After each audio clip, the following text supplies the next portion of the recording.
یہ بات کبھی آپ سوچے، اللہ تعالیٰ 2 آنکھ دیا، 2 ہاتھ دیا، 2 پیر دیا، 2 کان دیا اور ناک کے دونوں ہول دیے، 2 ہونٹ دیے اور 2 دانت دیے، سب کچھ اللہ انسان کو 2 دیا نا؟ نہیں، پھر ایک دل اللہ کئی کو دیا؟ نہیں، سمجھ میں بات؟ 2 کان 2 ہے، زبان 2 ہے، 2 ہونٹ 2 ہیں، دانت 2 ہیں، ہاتھ 2 ہیں، پیر 2 ہیں، اور پھر اللہ 2 آنکھ ہے، ایک دل کئی کو دیا اللہ؟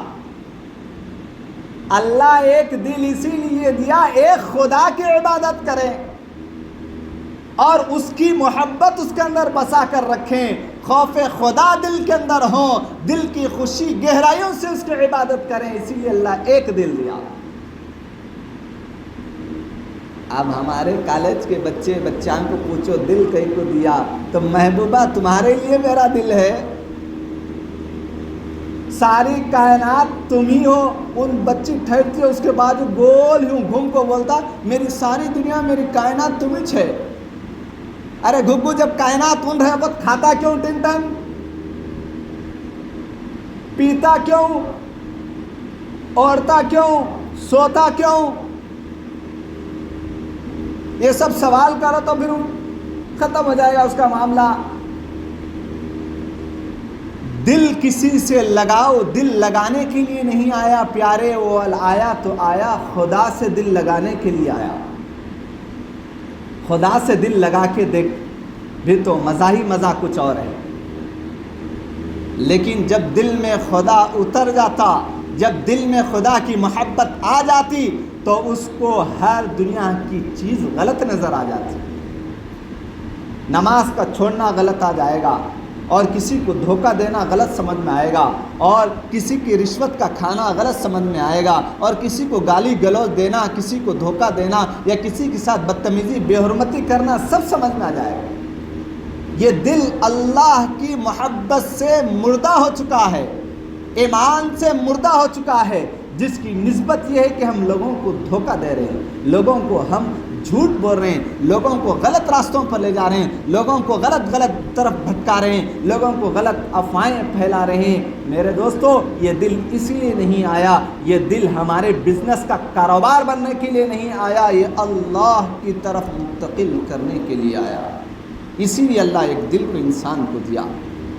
اس دل کی اہمیت کو ہمیں سمجھنا ہوگا، اس خداوند قدوس کو ہمیں پہچاننا ہوگا۔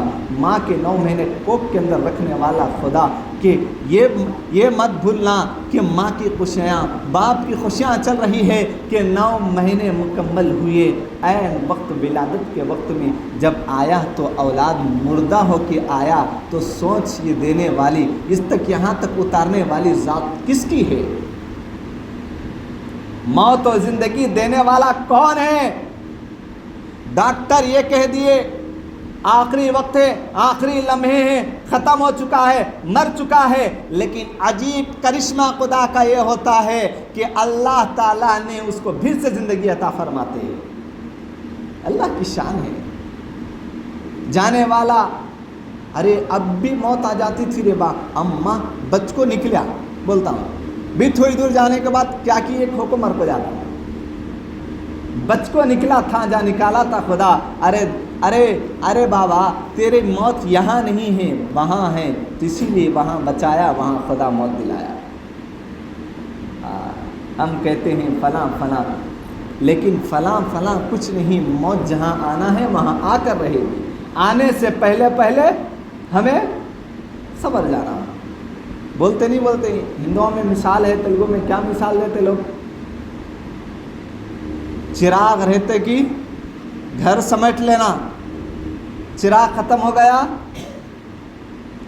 لیکن بڑے لوگ بولتے ہیں چھوٹے بچوں کو دیپم اننتا ورکے الو سدرپالے بول، لیکن پیارے یہ کیسے بھول گیا کہ انسان کی سانس جب تک زمین پر باقی ہیں تب تک وہ آخرت کے جنت کے چراغ کو بجھا دے رہا ہے۔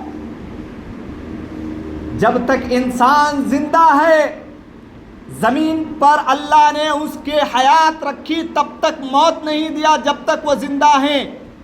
اس موت آنے سے پہلے اگر اس نے اس آخرت کے خبر کو اگر سمیٹ لیا اور جنت کے باغوں میں سے باغیچہ اگر کر لیا اور قرآن جیسی نور اور قرآن جیسی پاک صاف کلام کی روشنی وہ اپنے خبر میں لا لیا تو سمجھ جانا کہ یہ مثال اس کے لیے بہتر ہے۔ اب ان بیوقوف ہے، اگر مرنے سے پہلے اگر وہ اپنے گھر کو نہیں تیار کیا تو وہ بیوقوف ہے یا صحیح ہے؟ میرے دوستو، وہ گھر کیسا تیار ہوگا؟ مستری کی ضرورت ہے، حمالی کی ضرورت ہے، یا پیسے کی ضرورت ہے، یا اینٹ کی ضرورت ہے؟ کس کی ضرورت ہے؟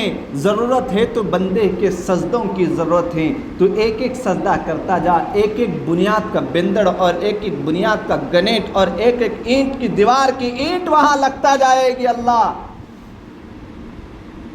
دعا مانگتا جا، تیرے آنسو اللہ کے سامنے کیے ہوئے گناہ کو یاد کر کر رو، لیکن وہ رونا تیرا آنسو تجھے نظر آئے گا، لیکن جنت کے پھول اور باغیچے اللہ تیری قبر میں اللہ عطا فرمائے گا، ٹھنڈی ٹھنڈی ہوائیں اللہ تیری قبر میں عطا فرمائیں گا۔ لیکن کب ہوگا؟ تب یہ دل کو اللہ کی طرف ماہر کریں گے، یہ دل کو اللہ